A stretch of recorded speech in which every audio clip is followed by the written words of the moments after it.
ministre il y a justice Constant Mutamba a sali communiqué moko comme d'habitude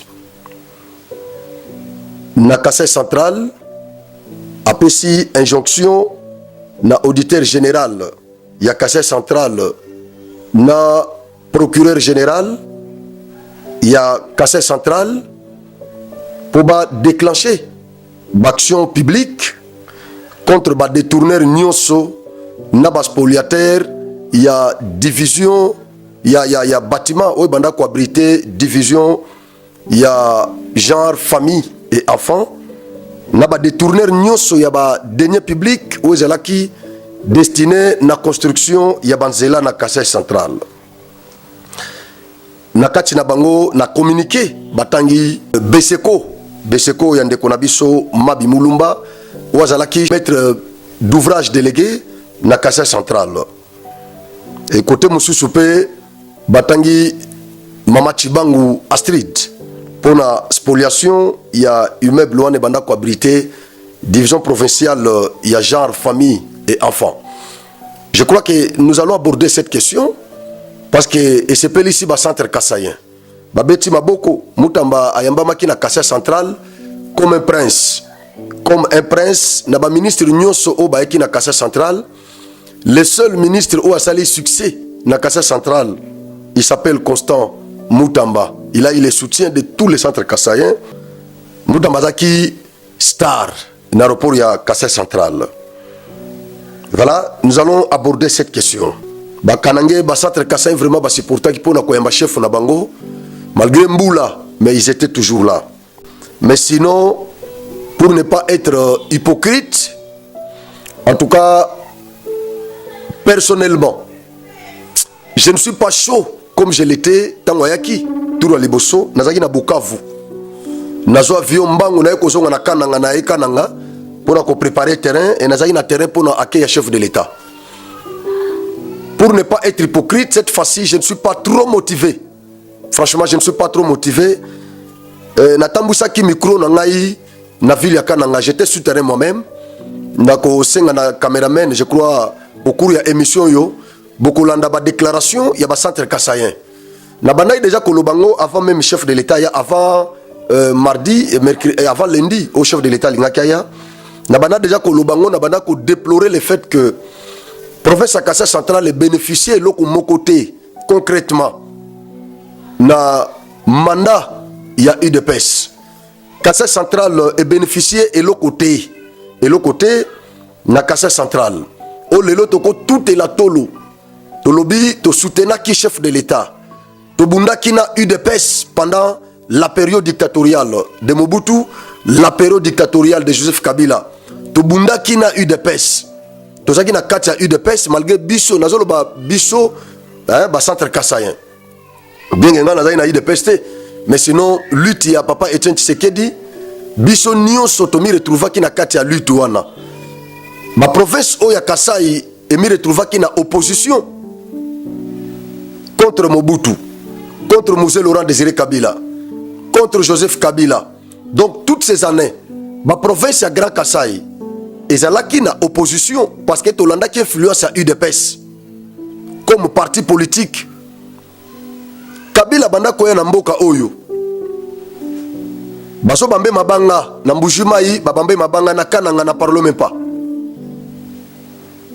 Kabila bazaki voté te na ba élection sur Salema na mboka oyo Kabila batikala ko voter massivement na ba province oté parce que ba province wane banda komi retrouver na opposition. Mais le loyo quand même il y a un fils du terroir où il a commis na pouvoir qui est devenu président de la République. Et donc, au départ, nous avions estimé que, comme l'UDPS est au pouvoir, Lelo, et Oyokutoza na présidence, malgré qu'il est le chef, le président de tout le monde, de tous les Congolais, oui, nous le reconnaissons. Mais quand même, Maza ressortissant, il y a espace Grand Kasai. Et pendant son mandat, pendant ses mandats, ndeko wana ya espace à Grand Kasai, baza malmené na ba province nyoso. Et ça, sous le régime, il y a UDPS. Sous le régime, il y a Félix Antoine Tshisekedi, notre frère. Tango tozolo baboye tozolo bangonde na pasi na motema, tozolo bango na pasi. Tozolo bango na pasi. Tamusu bandeko musu ba comprendre te. Bandeko musu ba kanisa ke tozo eza acharnement soit tozo linga fatite non. Ce n'est pas ça. Koloba vérité na papa. Bizoza jar ya bana oyo hein. Parce que bana baza ba sorte belé. Eza na bana musu baza trop timide. Bana musu baza ba hypocrite. Mais eza na jar ya bana oyo bazalaka clair. A sepelite alobi na parane ke na sepelite. Elingo lo bate ke mwana wana a cessé kozala mwana ya parent wana te. Et donc eza nature na ye a sepelite alobi papa je suis pas content de ça. Je n'ai pas aimé ce que tu as posé comme acte. Mais à côté que la papa ne makila na ye eza na makila tata wana eza na kati ya mwana. Et donc façon tozo lo baboye, tozo lo bela, tozo s'adresser na Fachi. Tozo manifester ras-le-bol, toza genre ya bana oyo. Babomba kakanda te, bazaka ba hypocrite te, c'est nous là. Ce que j'ai toujours dit, je ne suis pas victime consentante. Moi je suis victime non consentante. Oui, je l'assume. C'est-à-dire ceux qui Fachi asali malamu, j'applaudis et je les soutiens. Mais ceux qui quelque chose n'a pas marché quelque part, je la dénonce et n'a manifesté ras-le-bol. Notre frère, jusque-là, il n'a rien foutu au Kassai central. Voilà pourquoi nous avons applaudi la décision ou le communiqué du ministre d'État et ministre de la Justice nationale, Constant Moutamba. C'est lui qui peut sauver Fachi au Kassai central. Et nous l'encourageons à communiquer Oyo. Ça peut sauver l'image de Fachi qui est pour le moment terni au Kassai central. Parce que malgré nenge tozolo ba mobilisation ezalaki. Mais mobilisation oyo eza ndenge mokote na ndenge tosala salaka mobilisation pour na Fachi na Kassai central. Eza ndenge mokote. Parce que quand on a comparé ba full nyoso yo le fils de l'homme sala na Kassai central na lobby ndenge ezalaki. Vraiment eza pena ndenge mokote. Ouais, il faut qu'on se dise la vérité. Et donc, ma centre kassaïen, ils ont manifesté les ras-le-bol, les mécontentements. Et pas Mokonzi. Fachi doit comprendre ces langages. C'est un langage interpellateur. Fachi doit comprendre ces langages. Il doit s'impliquer. Moi, je pense que notre ministre de Justice, Constant Moutamba, il a la mission de sauver l'image de notre président Kassai central. Moi qui vous parle, je suis le défenseur des actions du chef de l'État.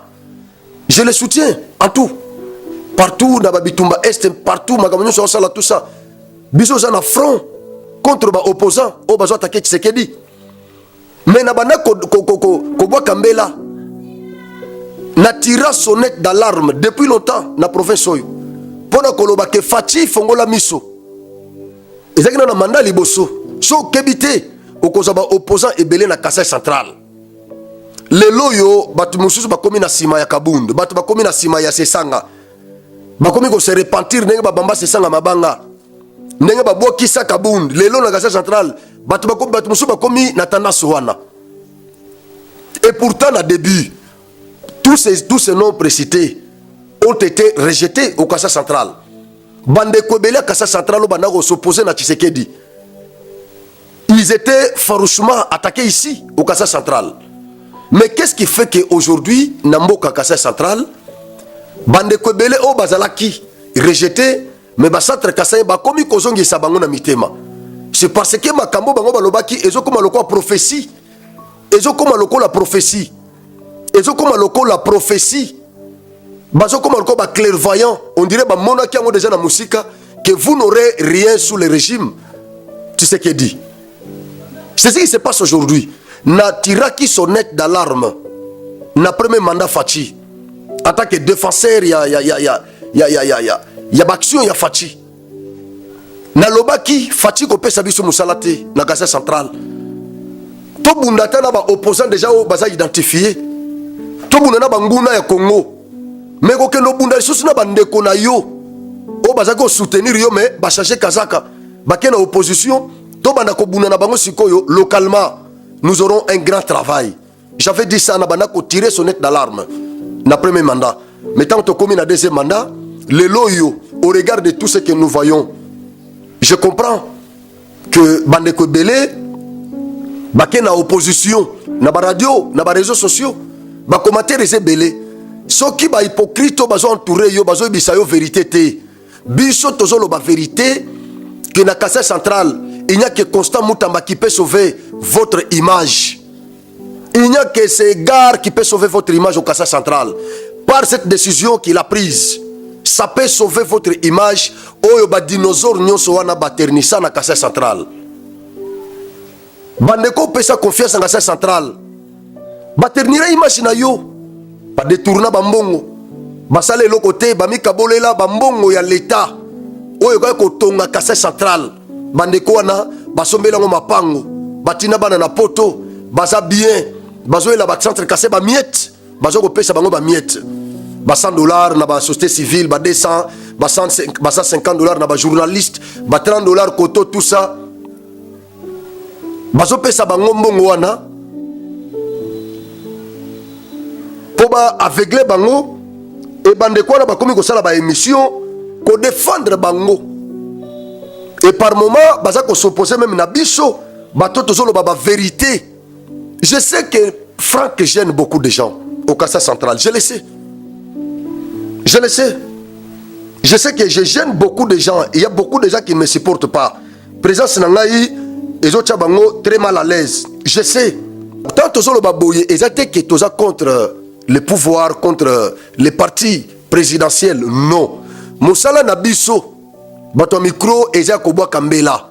Ils ont interpellé Bandeko au bazana pouvoir parce que le pouvoir corrompt.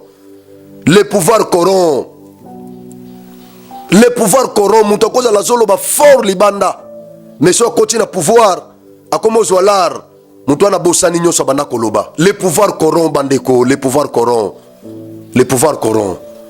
Voilà pourquoi batuloko ba Franck, les courageux que nous sommes, il faut péto zala. Toboa kambela, pona ko lakisana bandeko que le pouvoir corrompt. Et donc Genor TV, nous sommes là pour interpeller Bato Bazana Bandeko Bazana pouvoir. Nous ne sommes pas contre le pouvoir, mais nous soutenons le pouvoir en disant la vérité. Alors, je disais que Fachi, na Kasai central, moi, opposant, commis déjà ibélé. Mais,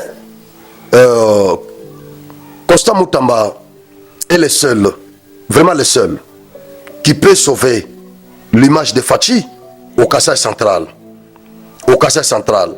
Je vais lire le communiqué de notre ministre de la Justice nationale, en l'occurrence, Constant Moutamba, le vrai combattant.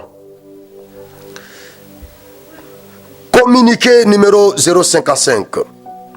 Ministère de la Justice, Son Excellence, Monsieur le ministre d'État, ministre de la Justice et garde des Sceaux, informe l'opinion qu'ayant été saisi par la lettre numéro 032 0323 bar CAB bar mine IH bar GB bar 2024 du 1er octobre 2024 de son Excellence Monsieur le ministre de l'Urbanisme et Habitat.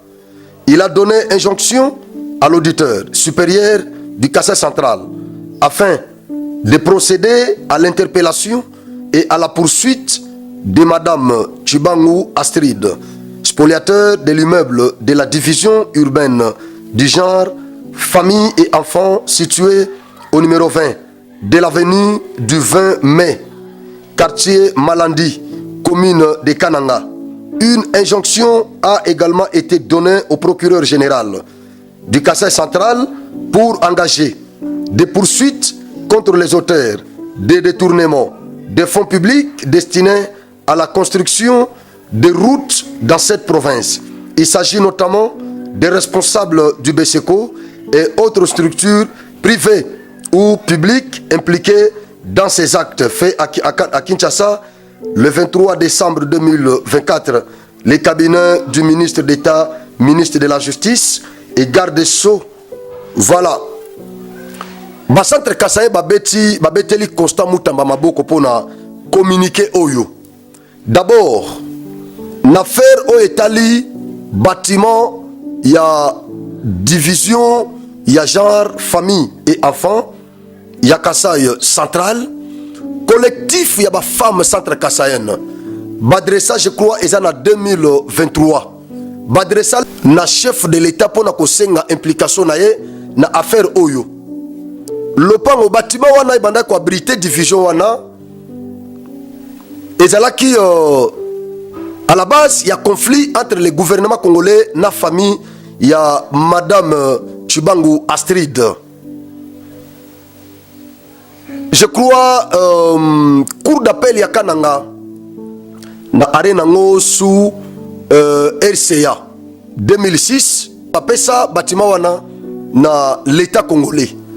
L'état congolais cour d'appel et kata likambo wana l'état congolais ndalonga bazongisa bâtiment na l'état congolais. Mais tango gouverneur John Kabeya a ekozwa province ndeli kambo wana et rebondir lisusu et refaire surface na décision na lettre moko ya gouverneur a ekozongisa immeuble wana na famille ya Astrid Chibangu. Donc l'état congolais a perdra et Luka provoqua boucan na province ya Kasai central. C'est comme ça que le collectif des femmes centre Kasayen pasala badressa lettre boko na chef de l'état pour s'impliquer na dossier wana.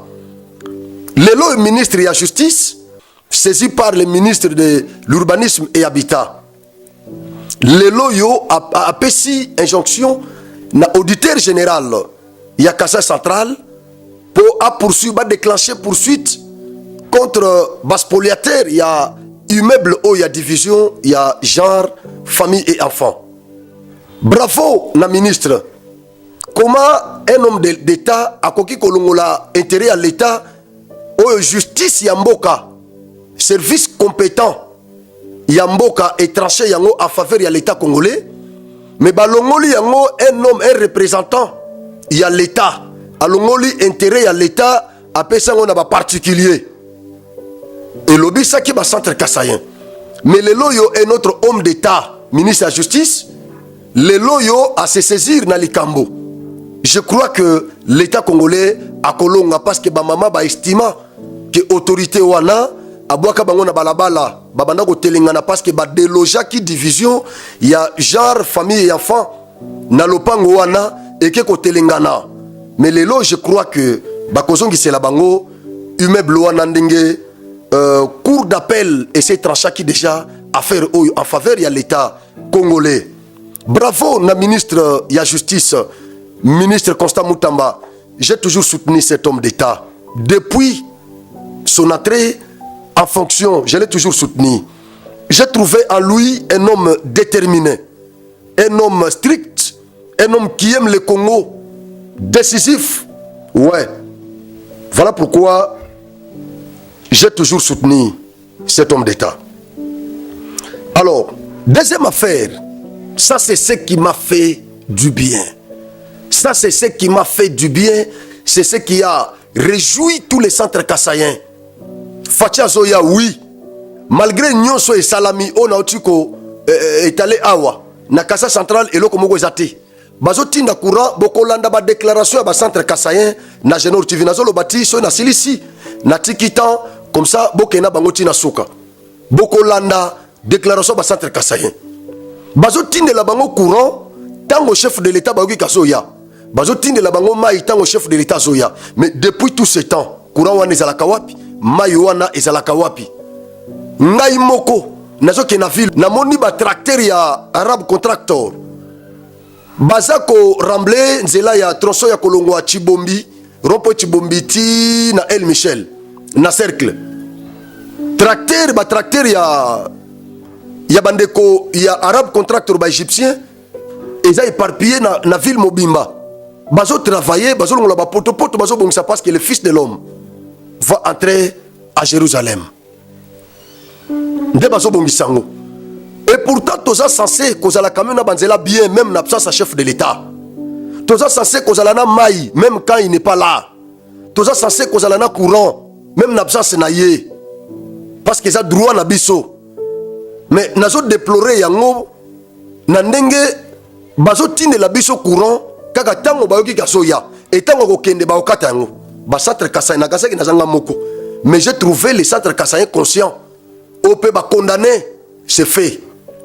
Bokolanda ba image na bango après intervention na ngai. Est-ce que partout na bamboka nyonso ba pays nyonso to tambola bien que na tambola ba pays belete na monde na kena ba pays nyonso te mais quand même passeport na ngai et ça na ba visa ibele. Ouais. Na suis quand même chance ya ko tambola pe ko kena ba pays mususu. Ebele ya monde. Est-ce que tant au chef d'état ya ba pays wana ba se déplaçaka?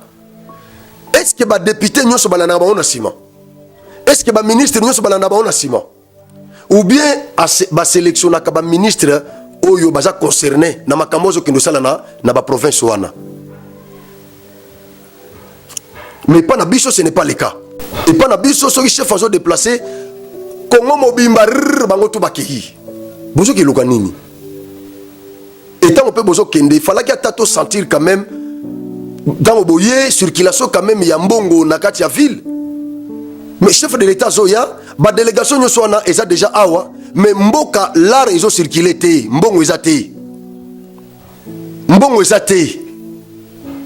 Et pourtant les chefs azo bo biso déjà batu ya ba média. Batu ya ba média déjà il fallait que tout ça déjà na ba l'art. Il faut déjà tous à la bien na ba poche ba l'art pour permettre biso to kende ko yamba chef to sensibiliser. Mbongo na terrain ils ont circulé té et pourtant mon konzazo ya ba député bazao, ba ministre bazao, ba DG bazao. Ba tondenge ba autorité nyoso Congo bazao. Mais mbongo ezate, mbongo na circulation ezate, mbongo ezate. Mbongo ezate. Mbongo ezate, mbongo ngosiko ezaka ba kisi ba mbongo batu ya régime oyo nzambe na ngai. Eza mbongo kisi to eza mbongo nini bayama? Hein? Eza mbongo nini tango président za na mboka zo ya? Il faut mbongo ça na circulation. Batongo chef de l'état bayina bambongo batina ba poche. Soki bazo ba frais de mission bayina ngo ba bombi mingi bazana ba hôtel baye ko bazao na ba hôtel na vie na bango biloko ndenge wana.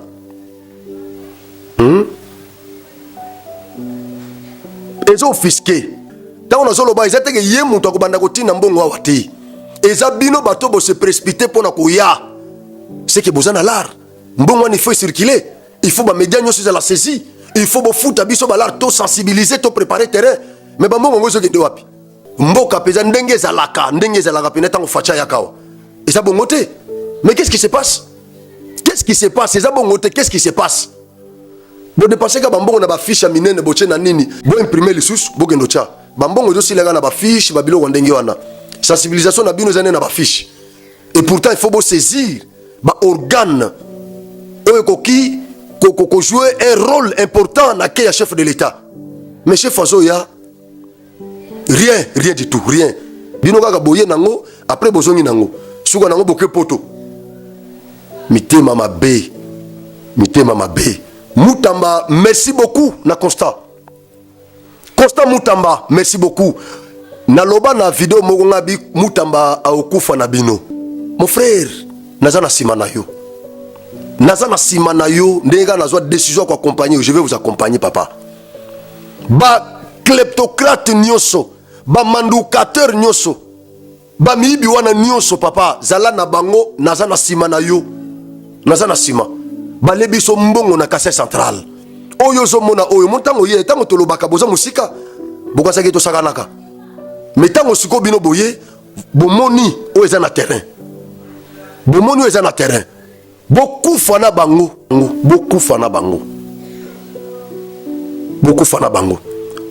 Batangi beseko na kati. Batangi beseko. Makambo ya spoliation ya immeuble oyo. Batangi ba autorité o bazaki en place. Makambo ya détournement ya fonds publics. Batangi beseko na ba structure nyonso o eza cité na Kasai central. Toza na sima. Message na ko adresser na PG à Kasai central. PG, je ferai tout ngai moko na koya kokutana na yo pour na motiver na biso ke toza na sima na yo. PG ya Kasai central na koya kokutana na pour na biso ke toza na sima na yo. Mon premier ya cour d'appel président Luemba nazana sima na yo mutu malamu mutu aboanya mutu mala mutu kimia.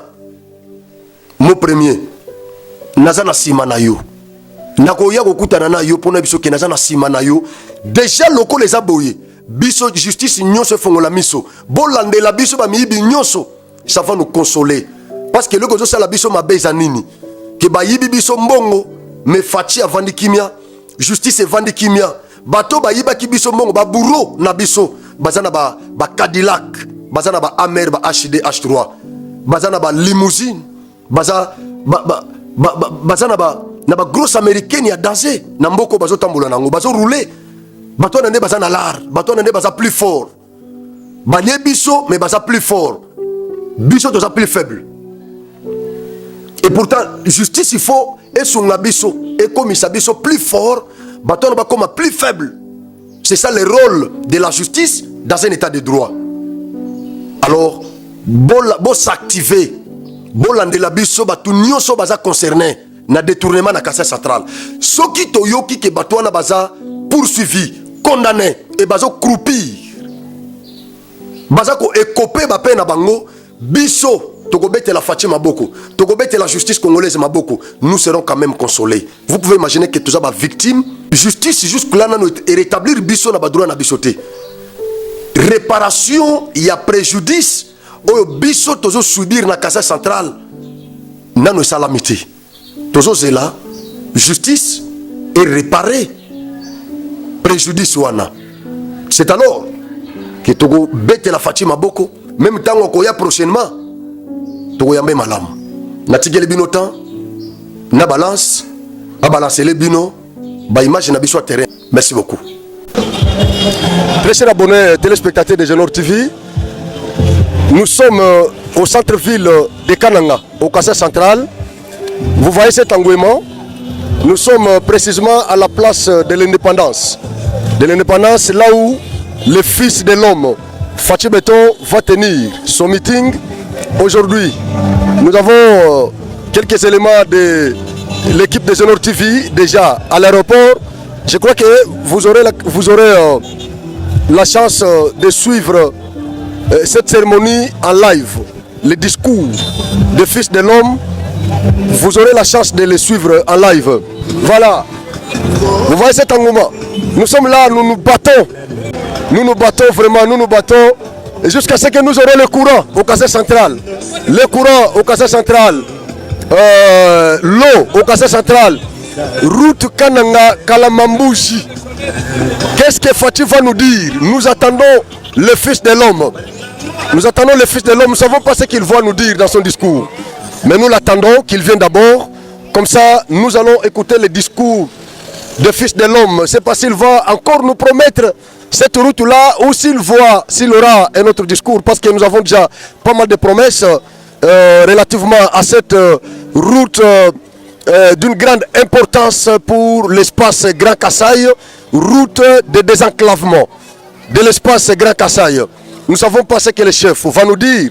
Voilà pourquoi nous allons nous réserver pour faire beaucoup de commentaires quant à cette question-là. Nous n'allons pas faire beaucoup de commentaires. Je crois que sur le plateau de Genor TV, j'ai abordé la question. J'ai abordé la question plusieurs fois. J'ai expliqué l'importance de cette route. Et donc, aujourd'hui, comme le Fils de l'homme sera au Kasai central, je ne saurais pas faire beaucoup de commentaires sur la route Kanakalamambouchi, sur les sites Mbombo. Et donc, je crois que le Fils de l'homme, dans son discours, comme vous le savez, il va ramasser toutes ces questions-là. Je crois qu'il ne va pas oublier les changements de la Constitution. C'est tout ça. Les changements de la Constitution. Le Fils de l'homme ne va pas oublier les changements de la Constitution. Les changements de la Constitution. Les changements de la Constitution. C'est pas si le Fils de l'homme va aborder la question.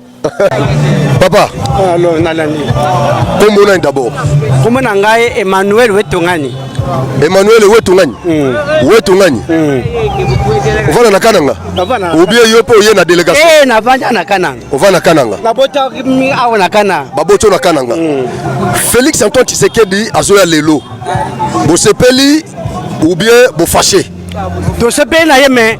Toza na kanda ebele pona alakaki biso misala wana ezo sala mate alakaki misala nini ata na chiluba papa utambile watu utaza sala kana mambushi tinle lokuma tukwenze wakabona makatum Kude mariage kama tumajugenzi. Kude sitakatembongo kama tumajugenzi. Jusqu'à mai kama tumaje ulalelo. Wajiba tumatuma inezem. Ye muye ya ushime. Donc bozana kuraka katango président zao. Avant il y a courant déjà zali. Exacté. Na mai exacté. Semaine on est besoin préparer beaucoup de soya. Semaine Na mai bon ça va que Yaka merci beaucoup papa. Merci beaucoup Yaka.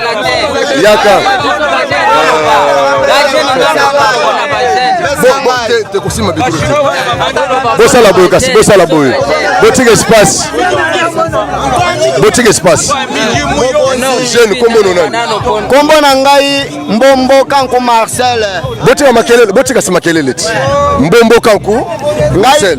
Mbombo Kanku Marcel sikoyo nalingi president na biso bandala ki biso na Kananga. Bana Kananga tozo kemba makasi penza. Ba chef na biso bo batikele penza makambo na maboko basala keloko te. To sepele na president na biso tango azo ya lelo il fallait apesa biso ba misala na biso ezana kaka na maboko na ye. Atike na maboko abayibi wana te po bayiba kafo na mboka na biso. Donc ndenge zawana bozana courant na Kananga na mai na Kananga. Bukura eza courant te tozana mai te. C'est bon. Donc batinde libino mai na courant tango président zoya. Tango président zoya soki bayoki nde bazotinda bakura na masoki abimi batindaka mai na courant te.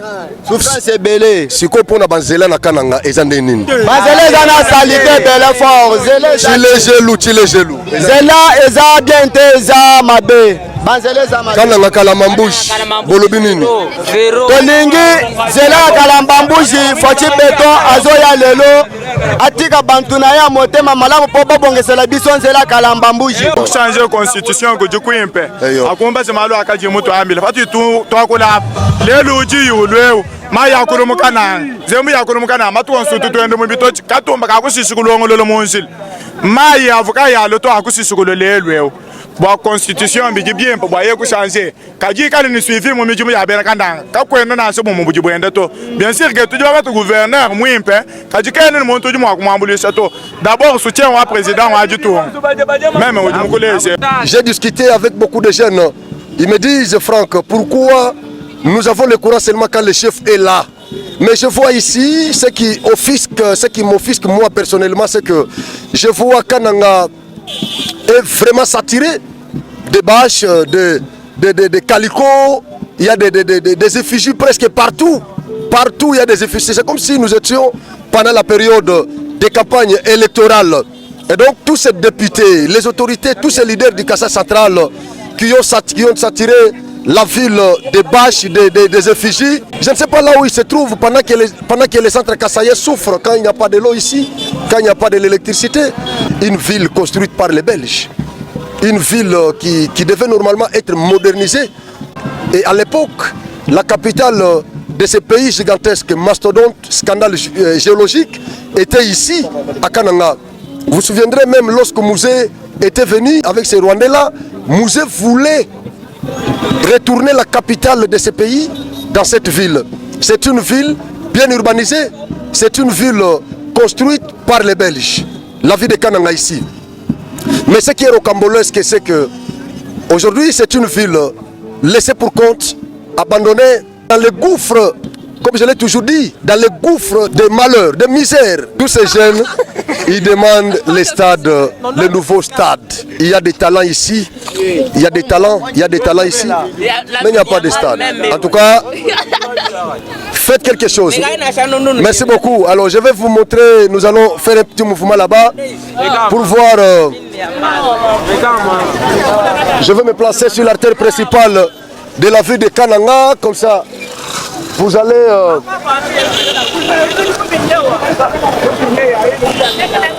voir. Alors, j'ai beaucoup parlé. Je vais aussi écouter un centre kassaïen. Non, mais il ne m'a pas payé, cher ami. Je ne peux pas faire sa publicité, il n'a pas payé. vous pouvez parler, mais voilà. Merci beaucoup, vous êtes bien habillé. Oui. Alors, vous appelez comment? Bon, moi je m'appelle Justin Bassoa. Justin Bassoa, Oui. faites quoi ici? Bon, je suis venu accueillir le chef de l'État. Vous êtes venu accueillir le chef de l'État? Oui. Honorer le chef de l'État? Oui. Le fils de l'homme? Oui. Est-ce qu'il y a vraiment beaucoup de gens ici? Oui, il y a beaucoup de gens. Je vois le parti politique est représenté. Il y a ICO de l'autre côté. Je vois tout le monde. Ils ont affiché des affiches. Et je vois encore les affiches du gouverneur de la province du Kassa central, Joseph Moïse Kamboulo Nkonko, dont personnellement je suis son défenseur autoproclamé aux écrits. Vous êtes le défenseur du gouverneur Moïse Kamboulou Oui. Nkonko, son défenseur autoproclamé. Oui. Il vous paye? Non, pas normalement. Ne vous paye pas. Merci beaucoup. Oui. C'est pas le débat. Alors, je vois la vie de Kananga saturée des bâches, des effigies, des honorables, tout ça, des députés, des sénateurs, des ministres, tout ça. Et donc, tous ces gens sont du Kassa central. Oui, ils sont tous du Kassa central. Vous-même, vous avez vu l'ampleur. Mais avec tout ça, tout ce que je vois ici, beaucoup de calicots comme ça, mais pourquoi la ville de Kananga n'est pas électrifiée? Beaucoup de figés dans la ville, beaucoup de calicots, banderoles, trop de trucs, des photos partout dans la ville de Kananga. Mais pourquoi la ville n'est pas électrifiée? Bon, je Vous sais. avez des autorités comme ça, des députés comme honorable Topin Kabongo, pour lui je vais citer Topin Kabongo. Oui. Mais pourquoi la ville n'est pas électrifiée? Bon, c'est que moi j'ai constaté personnellement que nos autorités n'ont pas de la volonté d'aider la province du Kassa central. Ils n'ont pas la volonté d'aider la province du Kassa central. Oui, effectivement. Il n'y a pas de l'eau. Il n'y a pas de l'eau ici. Il n'y a pas de courant. Oui, du courant parce que le chef de l'État arrive aujourd'hui, vous allez voir aujourd'hui éclairé. Mais souvent on n'a pas d'éclairage ici. Donc on l'a fait seulement parce que chef. Oui, comme le chef de l'État arrive aujourd'hui, il faut envoyer de l'eau. Aujourd'hui, il faut envoyer du courant. Mais toi tu m'as dit que tu es défenseur autoproclamé du gouvernement. Oui, le gouvernement national. Parce que le SNEL dont dépend de la province du Kassa central, il dépend directement au niveau national. Mais ça doit se faire. Le directeur n'est pas engagé ici par le gouverneur de la province. Mais le gouverneur doit faire le lobbying, n'est-ce pas? Mais oui, il l'a fait. Il est clair même quand vous regardez bien les effigies. Il a dit que la population centre-kassaïenne plaire aussi. Chite Mbombo. Vous avez constaté avec moi. Le gouverneur Moïse Kamboulou n'est pas hypocrite. Oui, il n'est pas hypocrite. C'est un homme vraiment un homme droit. Oui. Avant l'arrivée du Fils de l'homme, les centres cassés sont là. Ils sont venus accueillir le Fils de l'homme. C'est quoi le problème? Merci beaucoup. Nous sommes étudiants de l'Université pédagogique de Kananga. Je suis M. Félicien Ngalamouloumé, porte-parole des étudiants de l'Université pédagogique de Kananga, UPCAN. Porte-parole des étudiants de l'UPCAN. De l'UPCAN. Ouais. À l'UPCAN. Oui, ici à Kananga. À Kananga, voilà. Alors, qu'est-ce que vous réclamez? Vous demandez quoi? Et pourtant, vous avez un bon bâtiment là-bas, je vois. Merci, nous avons un bâtiment à Kelekele, mais nous avons aussi d'autres bâtiments qui viennent d'être réhabilités à l'Athénée Royal. Mais notre souci pour le moment est que le chef de l'État puisse, ou encore le gouvernement central, construisent pour nous des homes, parce que notre home a été transformé en laboratoire. Ouais. Et maintenant, les étudiants qui viennent de l'un, comme notre institution, qui est la plus grande du Grand Kasaï, nous réunissons ou encore nous recevons les étudiants qui viennent de plusieurs parts. Donc, comme ils sont très nombreux, nous voudrions que notre home ou un autre home soit construit et avec la capacité de plus ou moins 350 étudiants, comme celui que nous avions auparavant. Donc jusque-là, il n'y a pas un projet de construction de l'homme? Pour le moment, il n'y a que des solutoires. Notre home a été transformé en laboratoire. En laboratoire. Voilà. Mais il n'y a pas un projet comme ça, où il y a déjà un projet en gestation? Il n'y en a pas. C'est pourquoi nous voudrions qu'à l'occasion de l'arrivée des chefs de l'État ici en province, que nous lui rappelions cela. Et qu'il y ait un projet pour pouvoir nous aider à avoir un autre home ou plus d'un home par exemple. On fixe les montants en francs congolais. Et puis, il y a encore une autre demande? Non, en dehors de vous en avez le droit qui se réclame pas se perd. Non, c'est le moment de parler. Oui, merci beaucoup. C'est le moment de parler. En dehors de ça, nous voulons aussi rappeler au chef de l'État sa promesse relative au bus Trans Academia. Oui, il nous a promis autant de bus et ailleurs c'est déjà réalisé. Mais ici, au Kassa central, aucun bus n'a été mis à notre disponibilité. Vous avez le Wi-Fi? Le Wi-Fi, c'est pour certaines institutions, mais ce n'est pas généralisé. Et les frères académiques? Nous pourrions aussi... Parce que tu voulais éviter cette question-là, alors moi je non, je ne peux pas éviter cette question, elle m'intéresse tellement. Okay. Voilà pourquoi nous pourrions aussi, parce que lors de la campagne de 2018, le chef de l'État nous avait dit, nous avait bien sûr dit que lorsqu'on devrait voter pour lui, il ferait tout pour que les étudiants paient seulement $100. $100? Ouais, pour toute l'année académique. Pour toute l'année académique. Mais ce n'est pas ce que nous voyons aujourd'hui. Y compris les frais connexes. Tous $100 seulement. Mais ce n'est pas le cas aujourd'hui. On est en train de payer plus que ce qui nous a été proposé lors de la campagne électorale. Vous avez dit le nom? C'est qui? Je m'appelle Félicien Ngalamoué Baloufou, président des étudiants de l'UPECAN. De l'UPECAN. Ouais. Génor TV vous dit sincèrement merci. Merci beaucoup. Merci. Voilà, c'est le gouverneur Moïse Kamboulou, le gouverneur du Kassai central, celui-là, sur la bâche avec le chef de l'État. Et donc, Kananga est en ébullition. Kananga est en ébullition pendant que nous parlons ici. La ville est en ébullition. Vous allez suivre cette ambiance en direct sur Génor TV. Aujourd'hui, le fils de l'homme,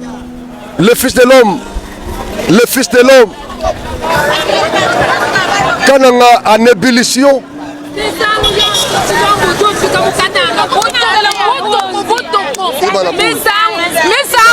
Jengamba nimesangu yonso president wetu amukananga ujufika nukutu kubutu mwachilumbu kai tusomba tobi tutonde tukabatu mumone tukumesu kutoka nunkwe ukatu itumumone nitumumone jeba kai tujibanga nizo itukula